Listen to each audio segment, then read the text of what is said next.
Queridos amigos, muito bom dia. Eu queria, antes de tudo, agradecer a presença de todos, agradecer ao senhor Orlando e à dona Rosário o convite para estarmos juntos na manhã e à tarde de hoje, examinando questões relacionadas à doutrina espírita, as questões da ciência comum, especialmente quanto à física. Queria dizer a todos vocês que retornar a Portugal, eu diria às nossas origens, é sempre um motivo de muita alegria. E especialmente quando podemos rever os amigos, quando podemos estar na presença de todos, estudando as questões que nos interessam de perto e buscando, como aprendizes que somos, nos adiantarmos no campo do conhecimento e para o qual dedicamos muitas horas da nossa existência para que, com isto, possamos crescer e nos tornar gradativamente pessoas melhores. Que Jesus nos abençoe e que nós possamos, então, ao longo destes minutos, examinarmos o tema que nos coube durante a manhã. Quando nós olhamos para cá, mediunidade e magnetismo a serviço da transição planetária. Então, nós vamos rever algumas questões que vocês conhecem de maneira sucinta e vamos procurar chegar a alguns aspectos que nos ajudem a vermos algo que é da história humana, a mediunidade, nestes tempos que vivemos agora e como podemos lidar com isso de maneira promissora, fazendo com que algo que a doutrina espírita nos vem ensinando há muito tempo, algo que seja útil para a fase, o momento, a oportunidade que o planeta Terra e a sua humanidade vivem hoje. Nós gostaríamos de lembrar que sobre mediunidade, nós todos conhecemos a ideia dos fenômenos psíquicos, diferentes dos fenômenos mecânicos. E aprendemos em O Livro dos Médiuns, os fenômenos se dividem, os psíquicos, em anímicos e mediúnicos.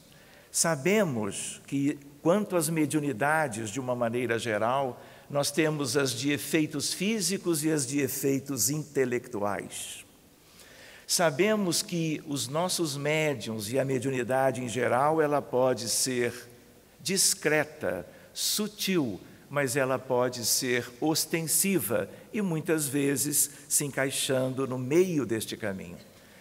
Lembramos também que na Terra, no planeta onde estamos há tantos e tantos milênios, nós vivemos em duas dimensões ou planos ou como que mundos distintos, de tal maneira que estes dois se completam e se interpenetram, fazendo com que, na verdade, seja um mundo único, um mundo só. E a mediunidade, no sentido mais amplo e mais profundo, é exatamente o elemento de ligação que é física e é psíquica entre as duas grandes realidades, a realidade do ser encarnado e aquele dos espíritos desencarnados. Lembramos que a história da mediunidade acompanha a história humana. Então não há aqui nada de excentricidade, são fenômenos típicos, comuns, do tipo de contexto de vida humana que nós vivenciamos ao longo dos incontáveis milênios na Terra.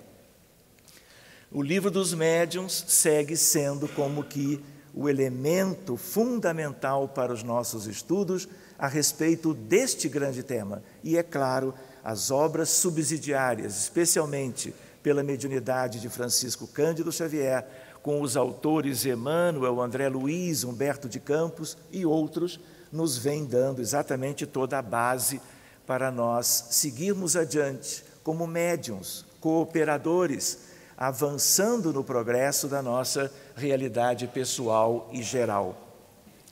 Todos vocês ouviram falar de matéria, energia, fluido e magnetismo.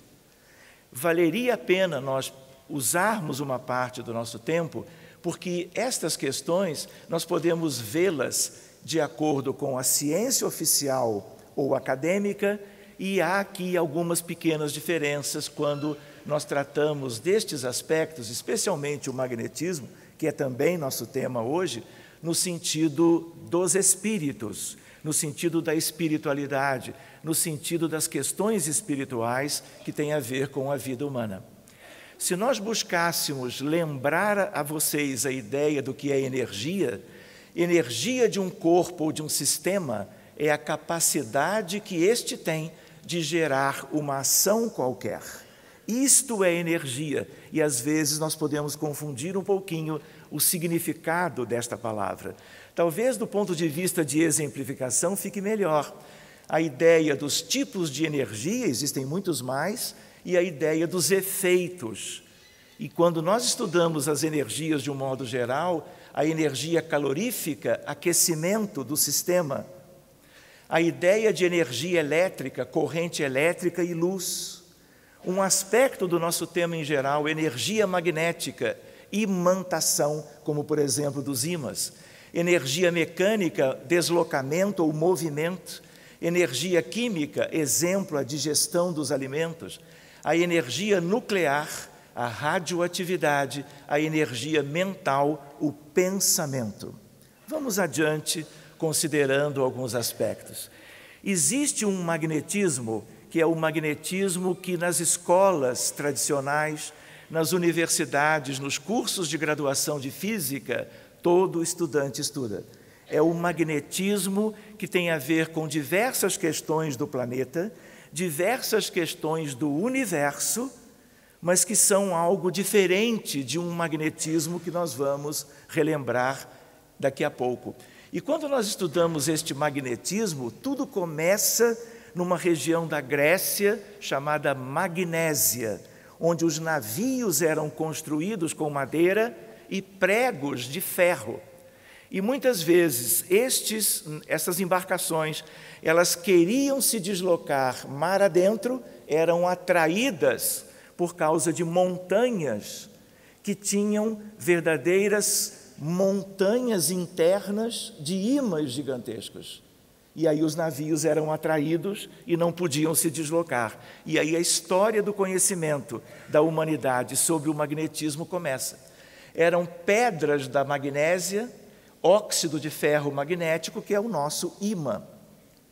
Todos nós lembramos, a Terra é um grande ímã pelas propriedades do ferro no interior dela, as agulhas imantadas das bússolas, a aurora boreal, a ressonância nuclear magnética, o trem de levitação magnética, tudo isto são efeitos, consequências, progressos a partir da ideia de um magnetismo. E aí nós temos as linhas de força da limalha de ferro num ímã qualquer, nós temos a aurora boreal, que é um espetáculo extraordinário da natureza da Terra e de fora dela, uma ideia da ressonância que é tão conhecido pela medicina e pelos pacientes, a ideia de levitação de cerâmicas supercondutoras, a supercondutividade é um fenômeno magnético, e um trem que levita, e a partir de um impulso inicial, ele vai ao destino final sem nenhuma perda, de tal maneira que ele não precisa de uma energia extraordinária. Aqui a ideia de algo que nos disse respeito há algum tempo, pesquisas na Universidade PUC, no Rio de Janeiro, em laboratório de biomagnetismo, estudando como cardiologista e físico a magnetocardiografia. E aí a nossa equipe publicando algumas vezes em eventos próprios desta seara, desta área do conhecimento. Mas existe um magnetismo, que é um magnetismo que nós podemos ou não colocar entre aspas, é o dos espíritas, dos espíritos, dos espiritualistas, dos magnetizadores, dos hipnotizadores.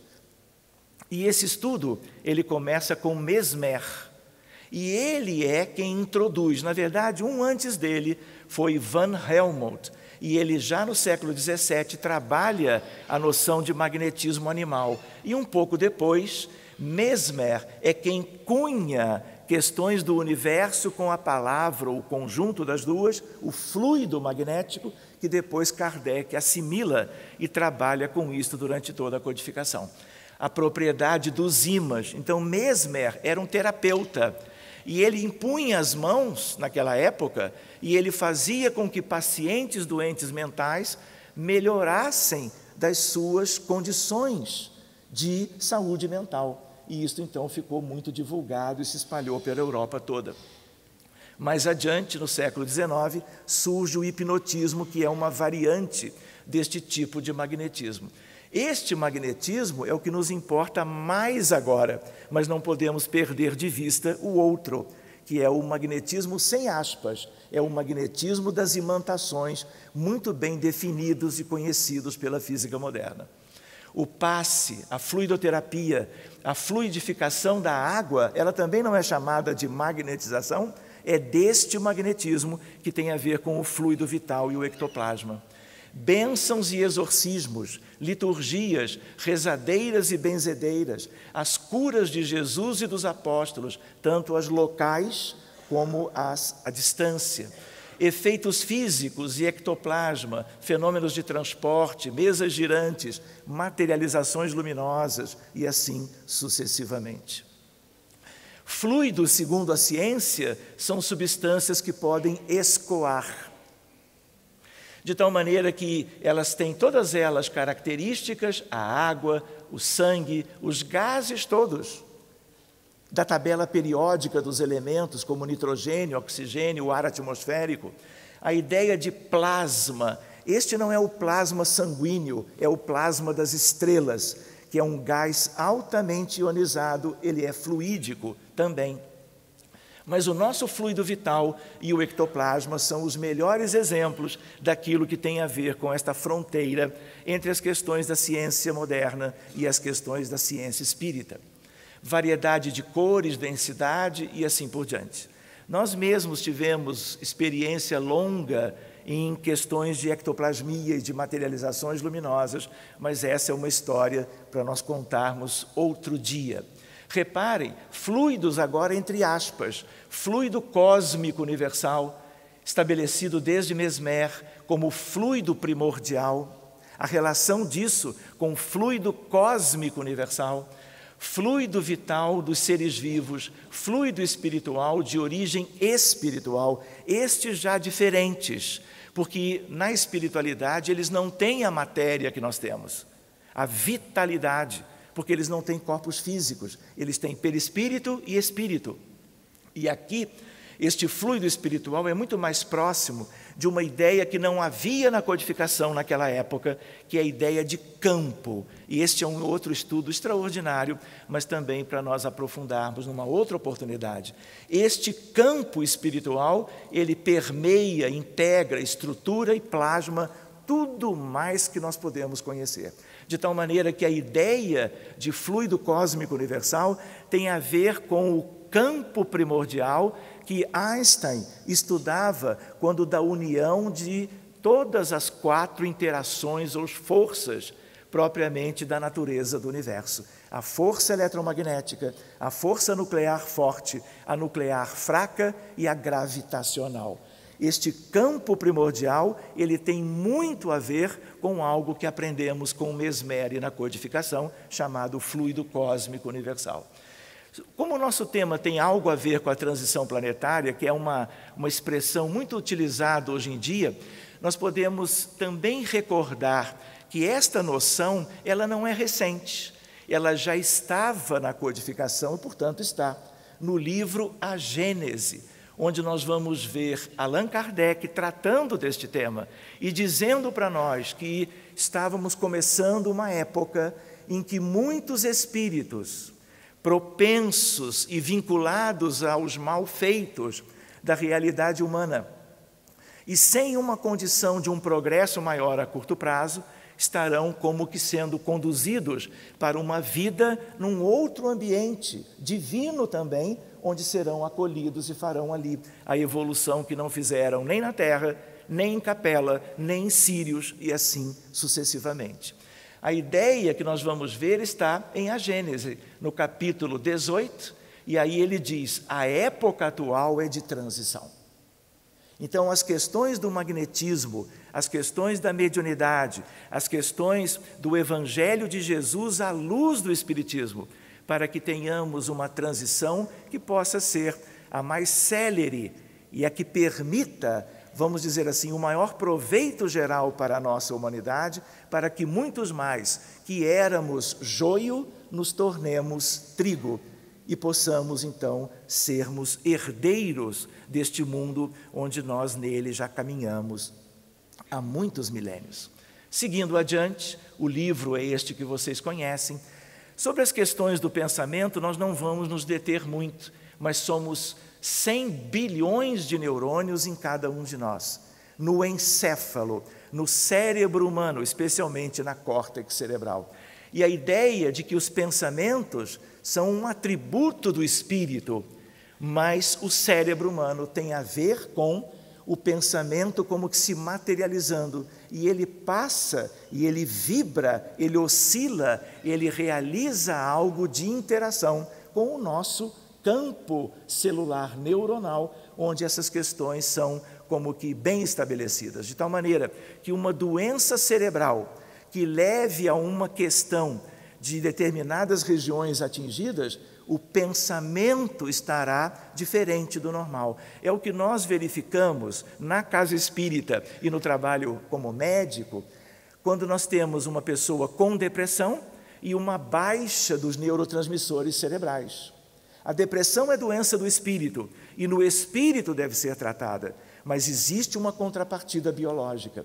Assim como quando nós cuidamos das crianças autistas, do espectro autista, se nós fizermos uma ressonância não encontramos nada, mas se nós trabalharmos o tecido cerebral de cérebros de crianças que faleceram com autismo, nós vamos encontrar alterações bem definidas e específicas em áreas importantes, em tecidos importantes a nível microscópico, de tal maneira que o espírito do reencarnante com uma determinada patologia é o espírito que altera esse cérebro. E aí esse conjunto, espírito numa vivência kármica e a sua condição biológica são o conjunto que vai permanecer pela vida inteira e que será alvo dos avanços da medicina, seja a medicina convencional, seja a medicina espírita, como tantos de vocês já conhecem, inclusive das nossas jornadas de medicina e espiritualidade realizadas aqui mesmo neste ambiente. O modelo do pensamento, nós temos ideia. O nosso querido André já nos deu a noção fundamental sobre tudo isso. Nós podemos pensar, como André Luiz nos trouxe, inclusive, porque pela ciência nós ainda não temos uma definição de que pensamento é radiação eletromagnética. As coisas estão caminhando celeremente neste sentido. Mas há uma outra ideia que André também introduziu, que é a ideia de que o pensamento ele é um fenômeno não local. Então ele não é clássico, ele não é do eletromagnetismo clássico, ele é do eletromagnetismo quântico. E aí a não localidade da mecânica quântica tem a ver com isto, e nós hoje já estivemos sendo brindados por aspectos lindos dessa fronteira entre as questões do pensamento e propriamente as questões mais humanas, mais típicas do cérebro. A experiência de Jacobo Grimberg Zilberbaum nós já estudamos em outros momentos, aqui mesmo no anfiteatro, nas nossas jornadas, mas nós não vamos repetir, porque a ideia qual é? A ideia de que esta não localidade faz com que mesmo dentro de gaiolas de Faraday as pessoas possam se comunicar de uma maneira invisível, impalpável pelos métodos comuns, mas há algo de substancial, e esta substância que é divina, ela é de toda a humanidade, ela é não apenas da humanidade terrestre, mas do conjunto de todos os espíritos, de todas as almas do universo divino fora das fronteiras fisiomagnéticas da Terra, também como é aqui dentro nos relacionamentos entre nós. A ideia de que a nossa comunicação espiritual ela é quântica, ela tem um quê de clássica, mas ela é muito mais quântica do que clássica. Se houver tempo, nós voltamos a isso mais adiante. Esta velocidade, ela é pelo menos 10.000 vezes além dos 300 mil quilômetros por segundo, que é a velocidade da luz no vácuo. E isso é típico da não localidade. E um determinado experimento num determinado lago da China definiu esta velocidade, que fazia com que Einstein, que está ali na imagem, tivesse uma grande surpresa como que as coisas podiam acontecer numa velocidade tão impressionante. Se 300 mil quilômetros por segundo já é uma velocidade extraordinariamente alta. Quando nós voltamos para a célula, uma célula qualquer das muitas qualidades que temos no organismo físico, e aí nós nos lembramos, o que existe no organismo físico, existe no perispírito. É o perispírito que é o modelo organizador biológico. É ele que faz com que sejamos na matéria como nós somos, através das leis da hereditariedade e da genética. Então, as células estão nos espíritos em seus perispíritos e estão nos nossos espíritos, quando encarnados, e no nosso corpo biológico. E ali existem estruturas que nós não sonhávamos ainda com determinados aspectos das suas importâncias. Reparem, algo tipicamente da física moderna, que nós vamos conhecendo aos poucos. Duas questões, os biofótons e os bióforos. Os biofótons são uma espécie de luz celular, e ela é uma espécie de laser de baixa intensidade, irradiada pelos núcleos celulares de todas as células de todos nós. E isto tem a ver com as questões do paradigma mente e corpo, espírito e matéria, mente e doença, mente e cura. É um dos elementos para nós estudarmos a ideia dos biofótons ou luz celular. Então, hoje nós temos equipamentos que conseguem detectar estas coisas para que nós possamos entender até que ponto são esses elementos os elementos de transição que permitem a vinculação, diria uma palavra da física quântica, o entrelaçamento, o emaranhamento, no sentido de estarmos, então, com as duas coisas interligadas. A ideia de imagens, hoje, artigos recentes comentando conosco as aplicações dos biofótons na vida humana. Em geral, são grupos mais da China e outros países do Oriente, mas nos Estados Unidos as publicações se avolumam em revistas de física, de óptica especialmente, e é algo que nós vamos conhecendo gradativamente. Os biofótons, todas as células têm esta radiação muito fraca, mas de natureza laser, fraca do ponto de vista de uma célula só, mas o grande conjunto torna isso, por uma questão de coerência, algo que se soma. Relação da consciência e o organismo físico, e isso está no DNA do núcleo das células. Justo a etapa do núcleo, o conteúdo nuclear mais importante, e que tem a ver com os genes, tem a ver com a genética, tem a ver com a hereditariedade. E se nós quisermos, com algo que já estudamos aqui, mas vamos estudar de futuro, que é a epigenética, seja epigenética clássica ou epigenética quântica, que é algo também que está na fronteira entre esses dois grandes aspectos. De tal maneira que há um modelo psicoenergético de Tyler, professor de Stanford, e a ideia para explicar a interação entre espírito, que os cientistas costumam chamar de consciência, e a matéria, e assim sucessivamente. Este é o Tyler, para que nós possamos lembrar da sua figura. Reparem, algo que nós não tínhamos. Vocês tinham visto isso? Detecção de biofótons por equipamentos construídos recentemente. E a ideia de que existe uma luminescência que vem das extremidades, dos dedos, quando nós estamos fazendo uma determinada atividade mental com aquela finalidade.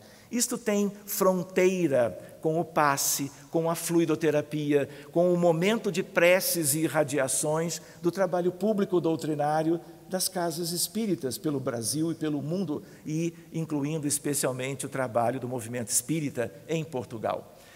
Os bióforos já são uma outra questão, talvez até mais próxima das questões espirituais. E aí vocês vão ver, o primeiro pesquisador, ele é da época da codificação, de tal maneira que ele avança para o século XX, e é ele quem dá a ideia de que bióforo são os portadores de vida no mundo celular. E querem ver uma coincidência? Este, um biólogo contemporâneo de outros pesquisadores que trabalharam as questões da hereditariedade, da genética e as questões biológicas mais importantes para entender a evolução humana. E aí nós vamos encontrar em Evolução em Dois Mundos, André Luiz usando a palavra que foi cunhada por um pesquisador não espírita, encarnado, que foi aquele que nós citávamos agora há pouco. E a ideia de que André Luiz traz isto no livro Evolução em Dois Mundos, mostrando para nós algo para nossa reflexão. Reparem, unidades de força psicossomática que atuam no citoplasma, projetando sobre as células e sobre todo o corpo, portanto, os estados da mente. E André Luiz diz, por Chico Xavier, os estados da mente que estarão enobrecendo ou agravando a própria situação, de acordo com a escolha do bem e do mal, ou seja, pelos padrões mentais da criatura humana. E reparem, se isto é assim para os humanos encarnados, também o é no mundo espiritual, porque bióforo, como biofóton, também é celular. E o perispírito é composto de células também, na justa relação com as células humanas, dos órgãos e sistemas que nós temos no corpo físico. De tal maneira que, a nível do corpo biológico e a nível do perispírito, nós temos que refletir e irmos estudando carinhosa e gradativamente essas questões. Querem ver um exemplo para nós? São inúmeros. Um deles, para a nossa reflexão: depressão e doença cardiovascular. Até algum tempo atrás, na cardiologia moderna, nós sabíamos os fatores de risco, como a hipertensão, o diabetes, a história familiar, o sedentarismo e assim por diante, como fatores de risco da doença arterial coronariana. Hoje, a depressão também é um deles, de tal maneira que os elementos, o que vai ligar um estado mental espiritual de depressão e as artérias coronárias, que vão sofrer os efeitos dos padrões mentais. Então, a coisa é recíproca. Os fatores, propriamente do tipo depressão, alteram o aparelho cardiovascular. Querem ver um outro exemplo? Se eu agrupar 100 pacientes infartados, e todos eles têm depressão, e eu comparo com um grupo de 100 outros pacientes infartados e nenhum deles tem depressão, o grupo que tem doença cardiovascular e depressão, eles morrem no primeiro mês pós-infarto, o dobro. Se eu vou na reunião do American College de Cardiologia ou no Colégio Europeu de Cardiologia, os grandes congressos mundiais de cardiologia trabalham essa questão. Por que a depressão mata do ponto de vista do aparelho cardiovascular? Algo bem definido, conhecido, e um doente que entre na unidade coronária, além do seu infarto com depressão, ele precisa ser tratado imediatamente também para a depressão, para que ele possa ter uma evolução clínica melhor. Mas isso nós aprofundamos numa outra oportunidade. Depressão e diminuição da atividade do sistema imunológico. A mente, o paradigma mente e corpo, não apenas no coração, mas no sistema de defesa da imunidade humana. A depressão e o cancro, a relação entre padrões mentais e os transtornos celulares que dão origem a um tumor, a um cancro qualquer. Paradigma mente, corpo, espírito e matéria, magnetismo de cura, ação na alma, no perispírito e no corpo físico.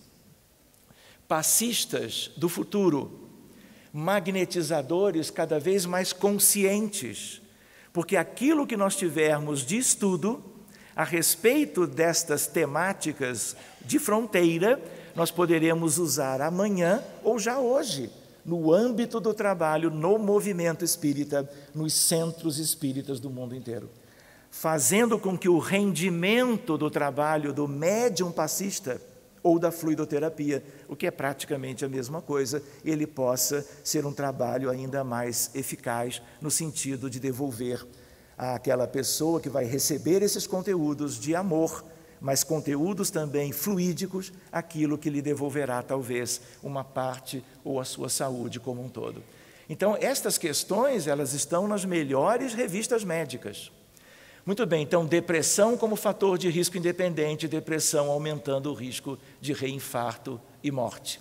Existe para a fluidoterapia o conhecimento da anatomia e da fisiologia do corpo físico, mas existem questões que nós também vamos estudando gradativamente, nos inteirando mais e melhor, para que conheçamos a figura do ser humano, conheçamos a fisiologia da alma, e possamos trabalhar essas coisas numa fase em que nós temos um número de doenças e de doentes no planeta, na transição planetária, que é algo que nós nunca tivemos antes. As crianças com autismo, há 20 anos atrás, nós tínhamos uma criança para cada 20 mil nascidas vivas com autismo. Nos dias de hoje, nós temos uma criança autista para cada 58 nascidas hoje. Há um crescimento que é um crescimento exponencial, fazendo com que a gente entenda as razões espirituais disto na transição e a reencarnação de espíritos com determinadas necessidades, todas elas envolvendo o cuidado, a amorosidade dos pais e os recursos da medicina moderna e da psiquiatria em particular, para que tenhamos, vamos dizer, se não ainda a solução, porque são raízes espirituais profundas, mas o maior conforto e o maior bem-estar dos doentes e dos seus pais, dos seus familiares. Se nós quisermos, nós poderíamos analisar cada item, corpo físico, duplo etérico, corpo astral, mental inferior, todos eles têm importâncias específicas. Cada um deles tem a ver com questões ligadas à matéria mais densa, que, como foi lembrado hoje, na verdade, é energia, como que em determinados compartimentos da realidade nossa, e, ao mesmo tempo, as questões propriamente ligadas aos aspectos de tratamento que nós podemos dedicar a cada um deles. A medicina, junto da questão da visão espírita das questões humanas, terá algo de muito importante ainda. E lembramos, claro, a transição planetária é algo para séculos, para milênios, e durante todo este período da história humana, nós vamos ver o progresso nessa fronteira, que é uma fronteira linda, que envolve a doutrina espírita, em particular, o Evangelho de Jesus, as questões propriamente do magnetismo e da física como um todo, e as questões da mediunidade, que é um dos nossos temas de hoje. Reparem uma curiosidade: todos os centros de força ou vórtices, eles têm velocidade angular. Velocidades angulares, a maior de todas no centro de força coronário, e no genésico a velocidade mais baixa. Todo este conjunto são conjuntos que você pode imaginar correntes elétricas circulares. E toda vez, é uma lei da física, lei de Biot-Savart, toda vez que você tem espiras circulares de corrente, você tem a formação de campos magnéticos. Dependendo de como está este tipo de estrutura da fisiologia da alma, você pode ter emissão de campos magnéticos ou absorção de energia e campos magnéticos da vizinhança. Isso tem a ver com patologia, isso tem a ver com cura, com saúde física e mental, para nós também estudarmos um pouquinho mais adiante. Reparem, magnetismo com Kardec e os espíritos, uma breve recordação. Magnetismo não foi inventado por ninguém, é coisa divina, é coisa do Criador e da criação, está em toda parte. Seja o magnetismo, que é o magnetismo que se estuda nas universidades hoje, ou seja o magnetismo que nós estamos nos familiarizando a partir do movimento espírita e dos estudos doutrinários. A ideia qual é? A ideia de algo que é universal. E aí nós vamos ver na Revue Spirit, Allan Kardec, em 1869, falando a respeito disso. É a fonte dos movimentos moral, material e intelectual, a fonte do progresso. Este já é o magnetismo espiritual, é o magnetismo que nós estudamos a partir da doutrina espírita. Fenômeno da vida, por constituir manifestação natural de todos os seres, no livro O Consolador, Emmanuel, por Francisco Cândido Xavier. O magnetismo é um fenômeno da vida e ele se refere ao magnetismo amplo, que, claro, certamente inclui aquele que hoje nos interessa mais, que é o magnetismo humano espiritual. O que Kardec conhecia sobre o magnetismo? Ele conhecera e praticara o magnetismo desde os 19 anos de idade. Ele era magnetizador, isso é pouco conhecido, por 35 anos. E você vai ver isto na Revue Spirit de junho de 1858. A iniciação de Riveio nesse novo ramo dos conhecimentos humanos, 1823. O Livro dos Espíritos, de 1857. De 23 a 57, ele sempre foi magnetizador.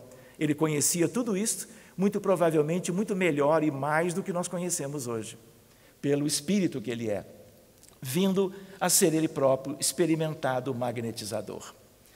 Existe alguma ligação entre magnetismo e espiritismo? O que Kardec disse a respeito? O espiritismo e o magnetismo nos dão a chave de uma imensidade de fenômenos. Reparem, o conhecimento lúcido das duas, mostrando a realidade das coisas e as suas verdadeiras causas. E o melhor preservativo contra as ideias supersticiosas. Isso está em O Livro dos Espíritos, Kardec. Mas o que é mesmo o magnetismo? Buscando a Revista Espírita de novo, imensa atração que une e desune, atrai e repele. E aí ele fala de magnetismo, o fluido circulante. E ele diz que o magnetismo, processo de que nos servimos para a concentração e a libertação de fluidos, de tal maneira que o fluido é o circulante que põe todos os seres em vibração uns com os outros. Isto é quântico e clássico ao mesmo tempo, fenômeno local e não local, entrelaçamento.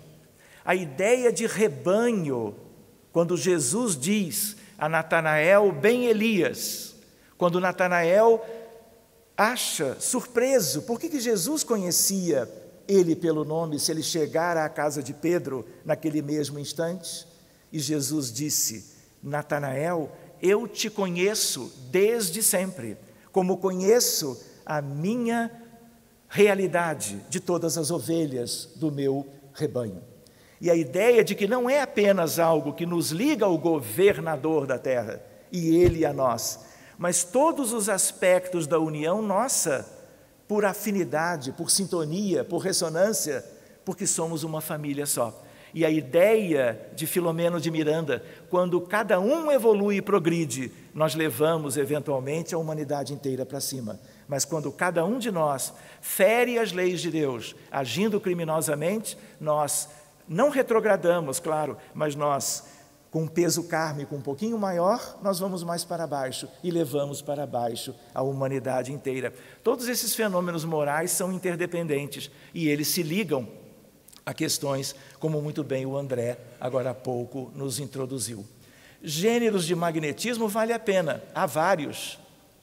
Reparem, e Mesmer, como espírito desencarnado, está lá na Revue, 1864, um outro gênero, e aí ele fala da prece, um gênero de magnetismo que ele diz, o mais importante de todos. E a ideia, vários gêneros, e nós poderíamos lembrar que, pelo menos aqui, nós temos o magnetismo mineral, vegetal, animal, humano e o espiritual. de tal maneira que tudo tem a ver com a criação de Deus e a ideia de que estes magnetismos, incluindo aquele da ciência comum e outros da ciência espírita, são aqueles que nós precisamos conhecer. Conhecer essas questões também faz parte do autoconhecimento. Vamos adiante um pouquinho.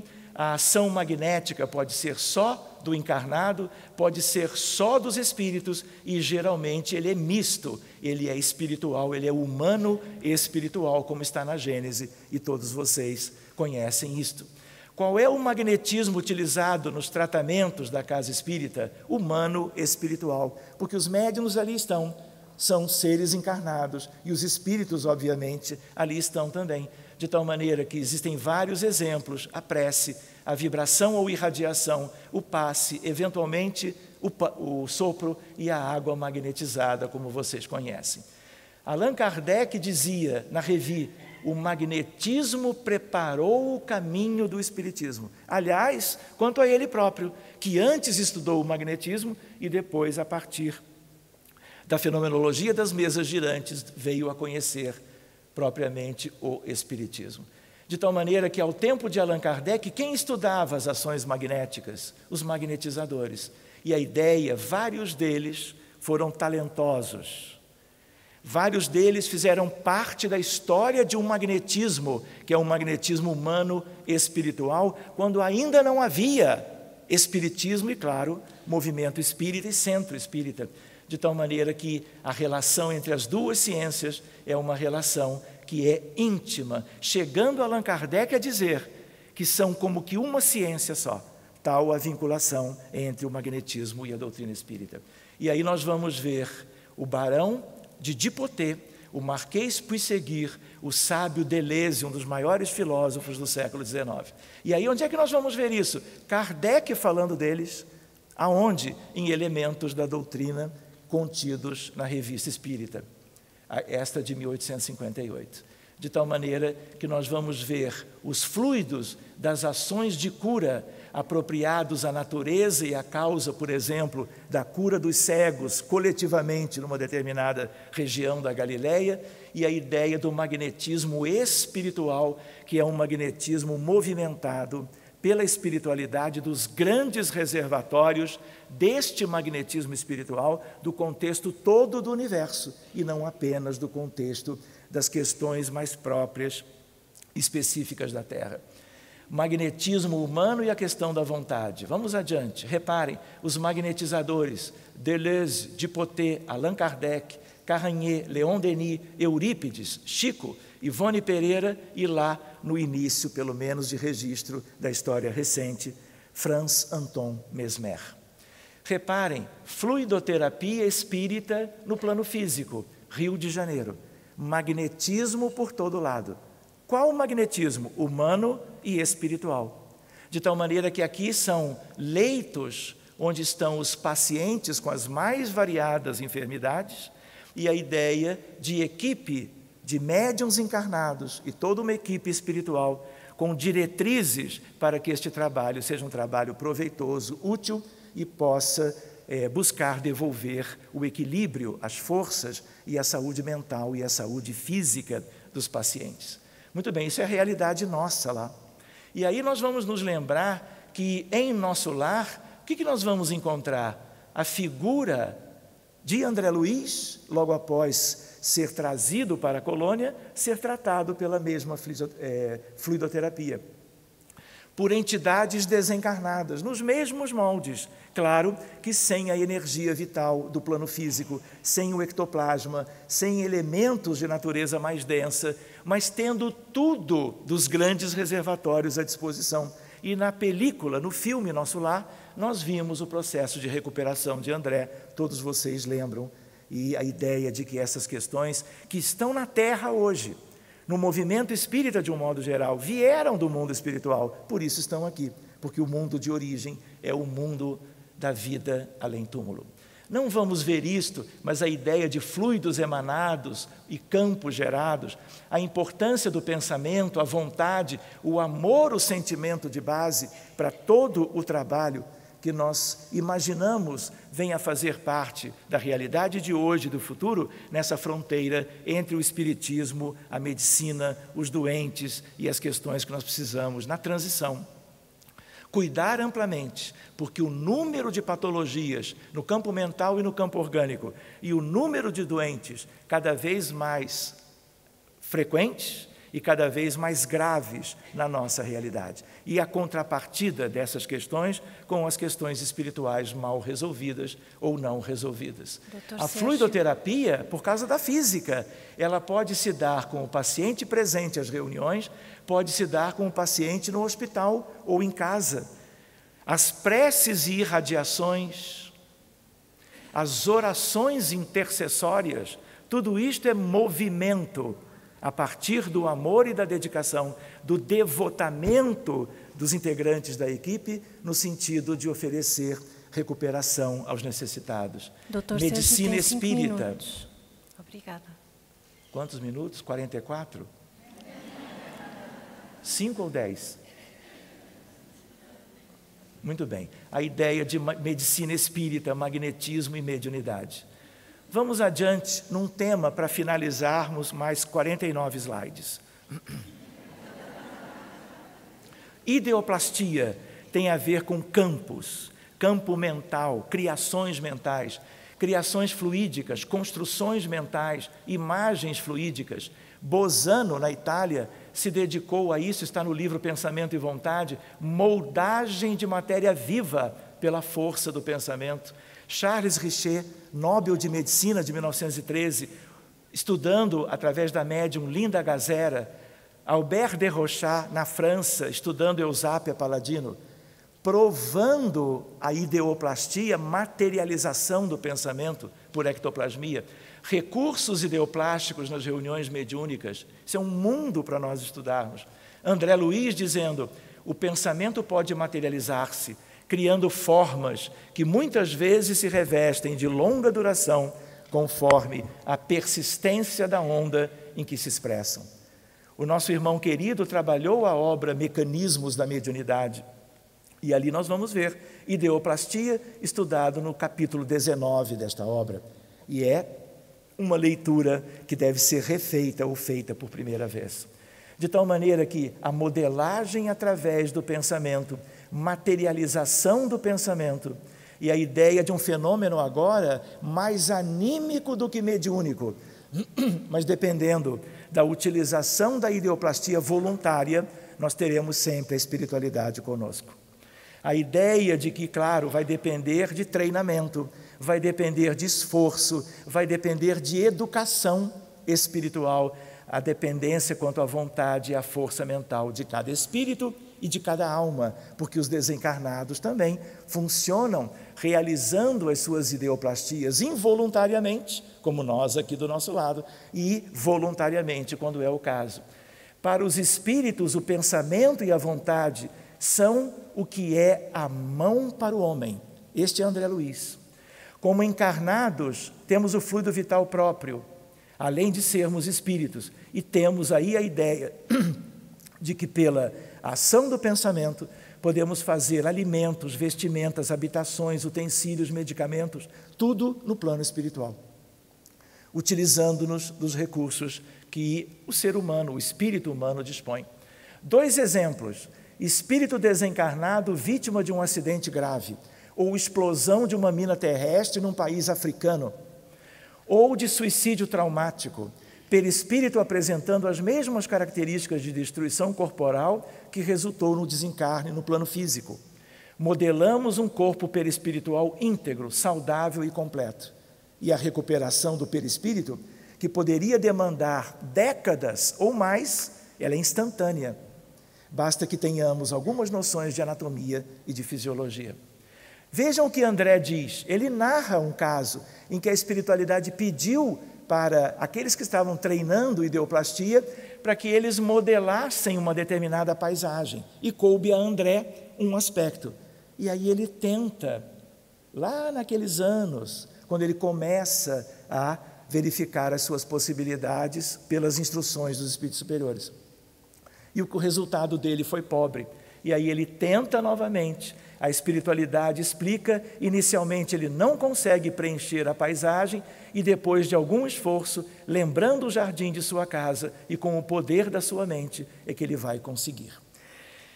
Em reuniões mediúnicas, como diria Allan Kardec, reuniões espíritas sérias, nós temos procurado atender questões que já não são mais pacientes com seus contextos espirituais. Pela ideoplastia, nós podemos criar no mundo espiritual numa ideia de mediunidade de parceria, de tal maneira que os dramas aos quais nós estamos gradativamente tendo notícia e nos enfronhando, eles já acontecem, vamos dizer assim, há uns 35 anos, ligados à instituição espírita onde nós funcionamos. De tal maneira, podem ser questões de dramas coletivos. Vocês imaginem um avião que caia com 250 pessoas a bordo. Todas desencarnam, despedaçadas. Se nós deixarmos e não oferecermos a oração e o fluido vital, o que acontece? As pessoas se demoram na erraticidade por muito tempo. E quando se demoram numa erraticidade daquela qualidade, o sofrimento se perpetua. Então, toda vez que acontecem certos dramas, nós entramos com a equipe para buscar os desencarnados e, ao mesmo tempo, cuidar dos que foram para os hospitais da região com o determinado tipo de sofrimento ainda encarnados. De tal maneira que vocês mesmos em Portugal tiveram dramas recentes, mas dramas equivalentes estão acontecendo em toda parte. O drama dos imigrantes da África e os grandes naufrágios, com tantas crianças daqueles que tentam chegar à Europa, os incêndios recentes na Califórnia, aqui mesmo na nossa terra querida, Pedrógão Grande, Oliveira do Hospital em Viseu, carro-bomba na Somália, 320 pessoas desencarnaram em questão de 24 horas. A ideia de enchente em Serra Leoa, na África, 450 pessoas. A ideia do Bataclan, em Paris, as explosões múltiplas em Iraque, Afeganistão, Egito, Turquia. A ideia de que nós poderíamos pensar, mas nós estamos no Rio de Janeiro, por exemplo, e os eventos estão em qualquer outro lugar. Ideoplastia à distância possível? Claro que é. E nós voltamos para Kardec, Livro dos Espíritos, pergunta 89. O pensamento não é a própria alma que se transporta? A espiritualidade responde, quando o pensamento está em alguma parte, a alma também aí está, pois que é a alma quem pensa, o pensamento é um atributo. Então, deslocamento mental, questões ligadas à não localidade da física quântica estão aqui, com a maior simplicidade e naturalidade possíveis. Reparem, eu coloquei num slide próprio, aviões e helicópteros. Toda vez que cai, nós vamos e procuramos resgatar. Avião da Gol, a data e o número de mortos. Avião da TAM, o da Air France, 228 pessoas. Da Malaysian Airlines, o primeiro, 300 pessoas. O segundo, dias depois, 239 pessoas. E a ideia qual é? Transição também pode ser pensada no sentido de que, se nós cuidarmos dos coletivos que se demoram na erraticidade, em planos inferiores, umbral inferior, treva e abismo, nós podemos ajudar a diminuir o tempo de sofrimento, resgatando-os, melhorando-os e levando-os para o alto, para hospitais e postos de auxílio das colônias todas envolvendo o nosso planeta. E, ao mesmo tempo, dedicando a amorosidade destas equipes para cumprir uma finalidade que é típica do nosso momento. Os vários dramas coletivos, essa é a equação que faz com que nós possamos oferecer tanta energia para o mundo espiritual que podemos conquistar certas questões. E aí nós vamos nos preparando para encerrar, lembrando o nosso querido Fernando Pessoa, quando ele diz, Deus quer, o homem sonha, é importante que nós sonhemos, que nós possamos expandir a nossa condição de pensar e agir nos planos que também nos dizem respeito, porque apesar de encarnados, nós somos espíritos algo livres também. E a ideia de que a partir disso a obra, o mais amplamente pensada, ela nasce a partir de Deus, a partir dos nossos sonhos, que nós sonhemos cada vez mais. Muito agradecido, queridos amigos, e nós então encerramos por agora. Muito obrigado. Agradecemos ao Dr.